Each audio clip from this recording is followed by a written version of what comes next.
Now let's move on to the next segment. And it's a real privilege to talk to a couple of gaming projects who are going to be deploying on Supra. I'm going to hand over to Maurice of Hello Labs, but in fact, Maurice, I'm going to ask you to do the introductions to who we have with us. Obviously, guys from Meadow Mystics, guys from Into the Verse Games as well, and Aether Games as well. So I'm going to hand straight over to Maurice Andrew, a partner with Sander at Hello Labs. He is the head of Web3 and Hello Spaces. It's over to you, Maurice. Take it away, man.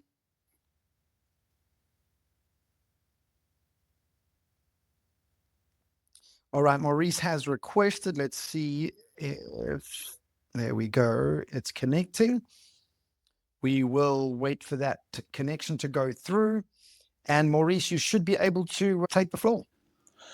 Hello. What is up? What is up? Thank you so much for the introduction. Yes, I'm Maurice Andrew over at Hello Labs and Hello Web3 over there, and the lead on Hello Spaces. Super excited for this space to be on here with Supra.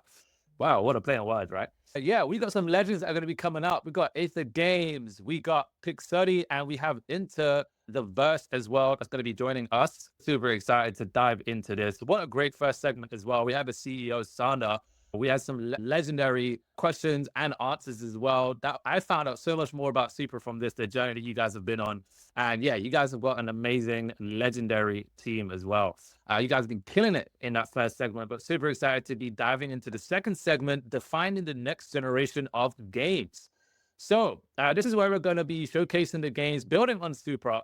We'll also be diving into why Supra was the choice of the network and how they're going to be utilizing the tech to create the next generation of games as well. We do have a few questions to go through, but before we head into the questions, I want to get an introduction from the guests that we have today. So we have Aether Games, and we have Meadow Mystics as well. I do believe there's supposed to be one more coming up, but yeah, if you guys just request it, Supra guys will bring you guys up. But let's go first. Aether Games, who's behind the account? And what is Aether Games? Any people know? Oh, there we go. Just taking the mic, just being the first one to actually jump on stage. First of all, hello everyone. Dreadsong here, business development lead and AMA host of Aether Games. Now, for the general details on what we have going over at Aether Games. At core, we're essentially a Web 2.5 transmedia development studio specializing in immersive, dark, and high fantasy experiences. Right now, we are primarily focusing on the sectors of CGI and gaming. On the CGI side, I guess we could say that we're proud enough to say that we are able to produce work that's on par with the quality of major entities such as Marvel. This can also be observed from the various CGI trailers and teasers that we've been putting around throughout the years. Now, from the gaming end of things as well, I guess I could say that we bring massive experience, given the fact that we have a team made out of people who've worked on a vast number of super successful gaming titles, such as Baldur's Gate 3, Hearthstone, Legends of Runeterra, God of War, Far Cry 6, and quite a few others. Right now, our flagship product would be Cards of Eternity, The Wheel of Time, which is essentially an online trading card game set in the universe of Robert Jordan's The Wheel of Time. Currently, we are authorized with card game development exclusivity rights, this being for the Wheel of Time IP, making us the only studio that will be able to build any card games in the Wheel of Time universe. Now, for those of you who are unfamiliar with the Wheel of Time, it's essentially a multi-billion-dollar franchise adapted into a highly successful series by Amazon, and which serves as the backdrop for our game, obviously. Currently, The Wheel of Time is rated as the modern competitor to Tolkien's Lord of the Rings, with millions of fans across the world. The goal of our adaptation right now is primarily set on respecting the depth of Robert Jordan's universe, primarily with us focusing on the book series, considering the fact that this is one of the main things that the fan base has been asking for throughout, I guess you could say, the past few years. And speaking of the book series as well, just for a bit of lore on, a bit more lore on the Wheel of Time franchise, they have been in the making for the past 33 years. They have 15 best-selling novels with over 100 million copies sold, and they are currently the #1 TV series on Amazon Prime. So I guess that should be pretty much it for a quick introduction. Let's go, man. What a wicked introduction. Killed it on that, bro. Yeah, definitely want to be finding out a little bit more about Aether Games. I'm loving the branding as well. The logo is killer. That cover photo is so dope. With the beast over there, yeah, that looks really cool, man. Let's go to the next guest that we have here. We have Meadow Mystic coming in with a wicked profile picture as well. Meadow Mystics, who's behind the account, and what are you guys what are you guys building in the secret space? Hello, everyone. Glad to be here. We are the Pixudi team. We have already launched our multi-chain game. And right now we have about 200K monthly active users, a lot of transactions, of activity, and so on, a lot of contests in Discord right now, and so on. And I can say that we are the first Web 2.5 board game in blockchain space, which were developed by a lot of developers previously worked on different games for Nintendo Switch. Some of our developers worked for Blizzard Company and especially Nintendo Switch again. We have participated in development of such games like Overcooked and some other indie games. And right now we have decided to launch our new game, especially for Supra. Why? Because first of all, developing games, when you try to developing something in Web3 field, you must developing something that will be attractive for Web2 users. Our main mission is to onboard Web2 users into Web3 because sometimes they don't even understand why do they need blockchain in the games. And our big mission is to onboard and explain them and make the user onboarding as friendly as we can. So that's why, inspired by such games like Don't Starve Together, Stardew Valley, Disney Valley, and other fun games, we have decided to develop Meadow Mystics. Meadow Mystics, imagine a game where every journey and world is crafted uniquely through advanced AI-driven world generation. Mystic Meadow unfolds into an endless universe because we're creating the world that adapts and evolves with each playthrough, transforming every adventure into a brand new experience. And I can say that we have another special remark that our game, Pixudi, is right now fully ready for launching on Nintendo Switch consoles, and onboarding consoles users is very important too. That's why Meadow Mystics will have several platforms, Telegram mini app as a prequel to the main app, and the main MMORPG game, Meadow Mystics, which we're going to launch in web, mobile, and especially on Xbox and Nintendo Switch. Melding the survival excitement of Don't Starve Together with the creativity and community spirit of Stardew Valley, Meadow Mystics expands from a simple Telegram minigame into a full pixel, everybody loves pixels, I hope, MMORPG brought to life by a team with experience from Blizzard and Nintendo. And answering the question about why we have chosen Supra, which is Supra as the blockchain for our game to create a seamless, user-friendly experience, not to bother users. They cannot even don't know that they are using blockchain, but they have wonderful experience, simplify onboarding, and they will be glad. Supra offers the speed, scalability, and security essential for an immersive gaming environment. And that's something that we needed. We have experience with a lot of blockchains and can say right now that we are glad to be the Supra because of this simple but very important process, onboarding Web2 user in Web3 field, because Web2 audience is 10 times bigger than Web3 audience right now. And if we onboard this audience, monetize this audience, we can be very successful, like the game which we also like. Again, Stardew Valley, Don't Starve, World of Warcraft, and many other games that, by the way, have some currency in this game and it works well. We can recreate this experience. And right now we are the first Web3 board game with a large audience. We're expecting to be the largest MMORPG game in blockchain queue. Thank you. That's a massive goal. Wanted to be the biggest MMORPG. I'm an MMORPG player just in general, so I know how much work's going to go into that. That's insane. But hopefully you are able to achieve that as well, along with Secret's help. I want to dive into a bit of the on-game, the on-chain part of the games that you guys are building. So when you guys are building a game on-chain, what are the most important aspects you look for in the blockchain that you're partnering with? Let's go to Aether Games first and then Meadow Mystics. So what was the question? There was a bit of overlapping of stuff and like we could not actually figure it out. No worries, no worries. The question is, when building a on-game chain, when building a game on-chain, sorry, what are the most important aspects you look for in the blockchain? Okay, perfect. There we go. One of the main things that, okay, let's take this a bit at a wider level. I wouldn't put this to ourselves, but I would actually put it a bit to the wider space. So what exactly are games in general looking for when they're choosing their chains? Obviously, the tech has to be in good terms with what they have building, especially now with us being like a Web 2.5 concept.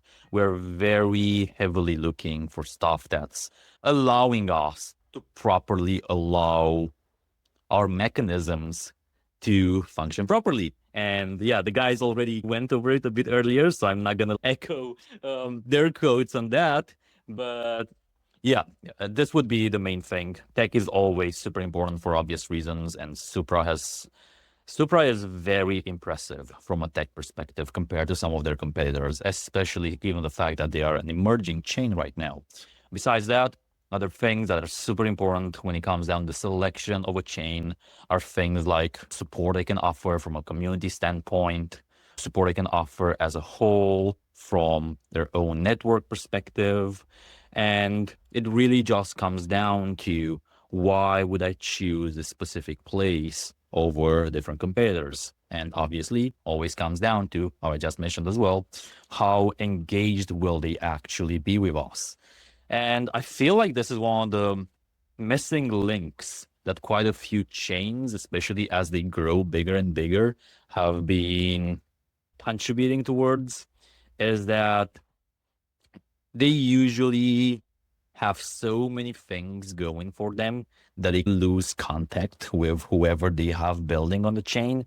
And that's when different projects, different companies are not exactly super excited to be staying there anymore, especially because most of the times the tech is stagnant. So again, this is one thing, one of the criterias that Supra is also winning on. But yeah, essentially being able to be properly in touch with the team always conducts a pretty big plus. But yeah, that would be like the very short answer to a question like that. Thank you for the answer. Appreciate the depth that you went into as well. I want to go to Cryptara. On mine, it says that you're a listener, but I see that you're also a speaker up here. Can you hear me? Yeah, hey, yeah. This is Elliot. Thanks for having us here. Oh, wicked. Okay, cool. Apologies for that before. It's on my part, it says you're a listener, but let's dive into a quick intro and if you're able to also answer the question as well. Yes, sure. Again, thanks for having us here. My name is Elio, and I'm dialing in from the smallest state in India, which is Goa. And I'm one of the co-founders at Into the West Games, and we are building Cryptara Conquest on Supra chain. So it's a multi-chain game on SVMs as well as on Move VM. We are building a retro sci-fi dungeon survival RPG, which is fully on-chain. And we have been building in the Aptos community, in the Aptos space since Token 2049 last year. And we have had a lot to learn. And we recently got in touch with the Supra team. And I also connected with the Supra founder like back in 2022 during ETH India. And I absolutely love the DeFi ecosystem. And I'm also seeing big waves happening in the GameFi as well. So I feel like there's a lot of good infrastructure for us to build on top of when it comes to like Move. And also like the choice of Move, using Move as a blockchain ecosystem especially with different aspects of the chain. The token object model, which the Aptos VM offers on Supra, it is second compared to none of the other blockchains. There are a lot of unique features which helps power our game when it comes to the on-chain game mechanics, and it ranges not just from making purchases on the marketplaces, but it also depends on life and death mechanisms. Like you could program life and death on chain, and since it's a resource scarce game, there are limited opportunities for players who play the game. And if you die while you're playing the game, there is a penalty that comes with it. Your characters get frozen on chain, and you could revive them. And all this happens on the blockchain. We also utilize Supra's VRS to basically program randomness on chain when it comes to player reincarnation. If you want to reincarnate your characters, all of it depends on random numbers, and your reincarnated character could be like the most powerful or the least powerful as well. And apart from that, we also program a lot of other game mechanics on chain that basically helps us compute how good of a player you actually are. Like it's a bullet hell RPG where you basically need to survive through procedurally generated dungeon maps. And as you traverse through the dungeons, your success depends on how many enemies you slay and how effectively you slay them. So we are able to track metrics like the number of ammo that you actually spend or expend while killing enemies on chain in real time. And all this happens at the speed of Web2, wherein the Web3 or the end gamer doesn't actually know that he's playing a game on the blockchain.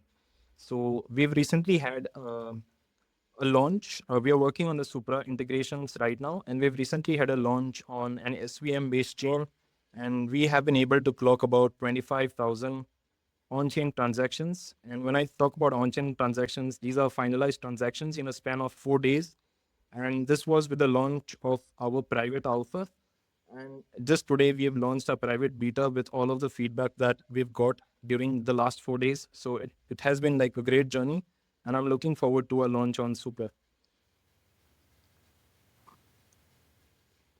Wow. Okay. I really like the idea of a character dying and it being logged on chain and the character being frozen. That's cool. I like that. I like how you're able to use that kind of technology to integrate it more into the game instead of just having transactions on chain. I think that's really cool, having the game on chain. That's dope. That's amazing. Well done for that. That's a pretty big deal, man. Let's go to Meadow Mystics. Yeah, thank you. So creating an on-chain game comes with unique challenges, especially since many players, again, may not fully understand blockchain technology. Much like in the series Silicon Valley, where a groundbreaking technology needed to be explained for people to appreciate it, we do focus on making our innovation accessible. Our vision is to recreate the warmth and excitement of gathering with friends to play games, I don't know, like Dead and Dragons. That's cause a shared sense of adventure. And it's very important. Success for us isn't just about slasher marketing on platforms like TikTok, YouTube, Instagram, I don't know, Twitter. It's rooted in delivering engaging gameplay and educating our players. And education here is a very important point. Building a strong, supportive community is our ultimate goal, because once we have a passionate player base, we can expand the game and develop new features together. By prioritizing gameplay and user education, we are laying the foundation for a game on Supra that's not only groundbreaking, but also truly welcoming and fun. And building community, we can easily then transfer this community to Supra, because we finally build on wonderful Supra. And to make the experience enjoyable and accessible, we focus on simplifying interaction. So players aren't required to confirm every action, every movement with MetaMask or another wallet. They don't need just click, then sign in, click, sign, and so on transactions. The blockchain we choose needs to be fast, secure, and scalable, ensuring smooth gameplay without constant transaction transformations. And that's why we have chosen Supra. That's why our onboarding process will be straightforward, making it easy for everyone to dive in without meeting blockchain expertise. And it's very important. we will educate these users, and they won't need to dive very deep. They will just have some fun. By minimizing friction points and guiding players through the technology, we can create a game, and we will create a game where a blockchain enchants the experience without causing confusion. And that's fully possible with Supra. Thank you. Thank you for such a detailed answer as well. This actually ties into the next questions. Obviously, we understand what you guys are looking for when you're building on the blockchain, you're building on chain. But I want to know what do you guys think about Web2 gamers in terms of their thought process when it comes to gaming? Because there's a ton of us on the space. I believe we have over 1,300 people listening right now in the space. And a ton of these guys are not just Web3 gamers or just into Web3, they're also maybe Web2 gamers. So I want you guys to clear the air. I want to hear from the professionals. Why do you think Web2 gamers are skeptical of Web3? We understand what you guys look for when you build a chain, but what is it that you think that Web2 people are missing from the consumer side, from retail side, from the customer, from us, the gamers? Why do you think Web2 gamers are skeptical of Web3 gaming?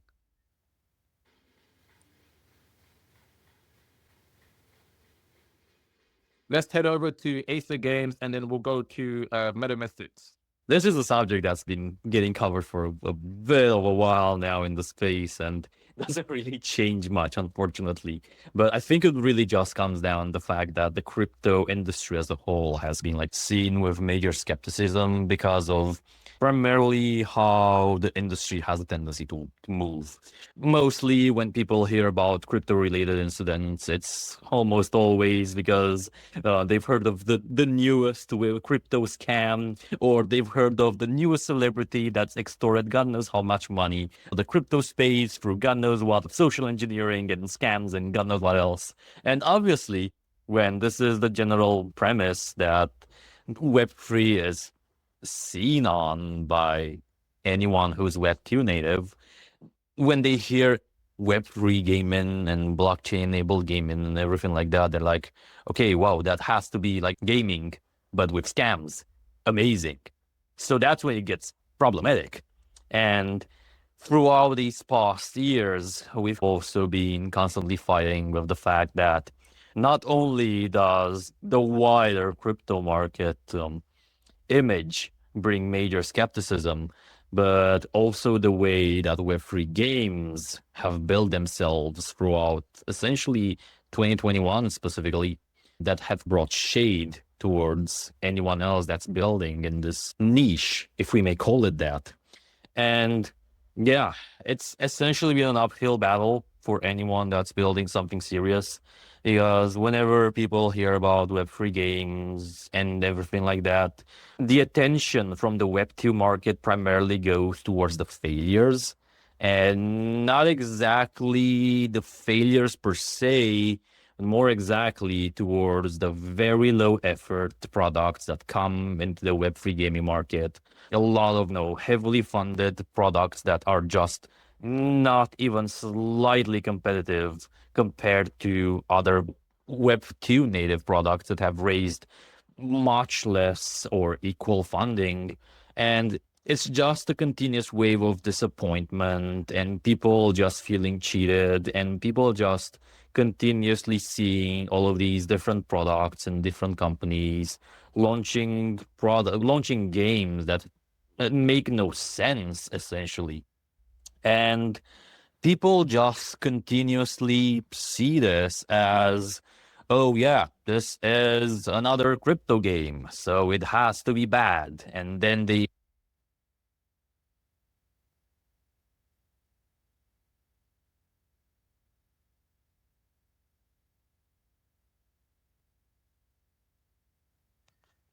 Oh, I think we just lost Aether Games. Are you guys still able to hear me? Yes. Yeah, Okay, cool. I Yes, think we yes. just No, lost- R&Ds. I think there is something with my X. I was right. No worries. We do have a limited time, so I'm going to move to Meadow Mystics, and then we'll go to, and then we'll wrap up as well this segment. But yeah, let's go to Meadow Mystics and then Cryptara. So, Web2 games have laid a strong foundation for what makes game enjoyable and engaging. They taught us the importance of creating immersive gameplay, strong storytelling, and building communities that players want to be part of. And it's very important. In Web3, it's crucial to respect these core elements because they are what keep players coming back and coming back. Web3 should build upon this legacy by editing new dimensions like true ownership, transparency, player-derived economies, rather than completely reinventing the wheel. We believe that Web3 games should embrace the polished user experience and gameplay mechanics perfected by Web2 games. These elements ensure that Web3 games are enjoyable not just as blockchain experiments, but as games in their own right. By blending this, the best of both worlds, we can create an environment where Web2 players feel at home, feel the same, while still enjoying the new freedoms and opportunities that Web3 brings. Many players are skeptical about Web3 gaming because for a lot of people, blockchain and crypto technologies are still unfamiliar and sometimes seems over complicated. With Web3, we can focus on this thing. And for Web3 gaming to gain trust, it's essential to address player experience. Build your blockchain game with the same dedication and quality as you would for Web2. Focus on creating an expansion experience, not just on hyping the tech. Because the true secret to success lies in using blockchain as a powerful tool, not selling. Amazing. Thank you very much. Let's head over to Cryptara.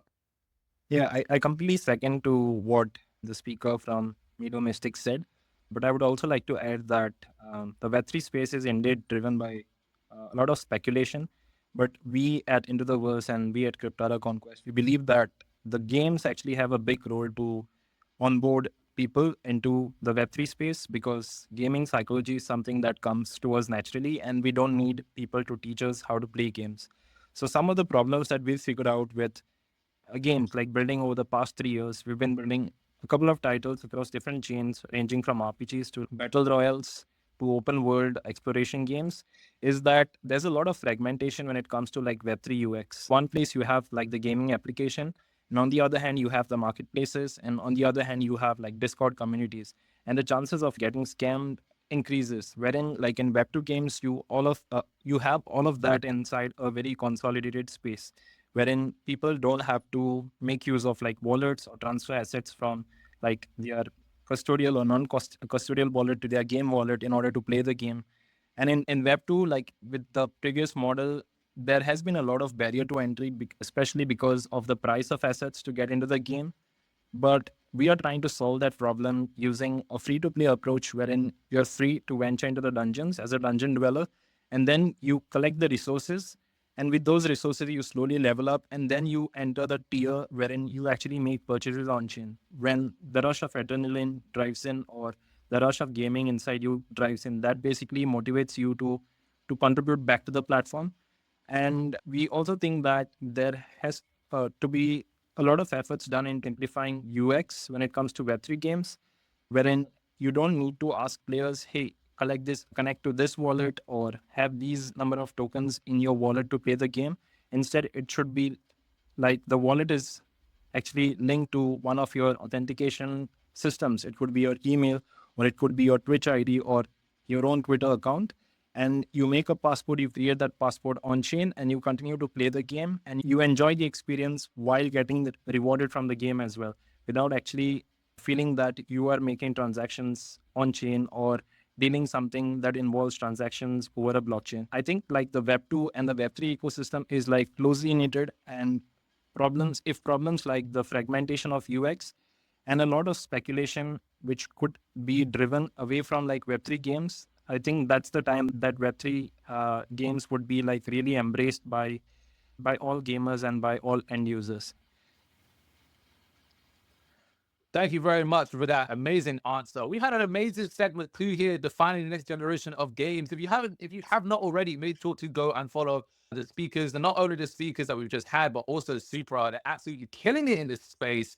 This all-in-one multi-VM layer one. Appreciate you guys for having us up, Hello Labs, as a host for this segment to go into the gaming area. I'm gonna hand it back to the legend Bond himself, James Bond Summer. Thank you again, you absolute legend. Maurice, thank you so much, man. Appreciate that. And to all of our panelists there, I know it's so tough trying to get through so much content in such a short space of time, but we appreciate you joining us and giving us your insights into what you're building on Supra, Web3 gaming on Supra, or as you Meadow Mystics have said, Web 2.5 gaming on Supra. Bring it on. And that's the thing about Supra, is we're bringing Web 2 speeds to Web 3.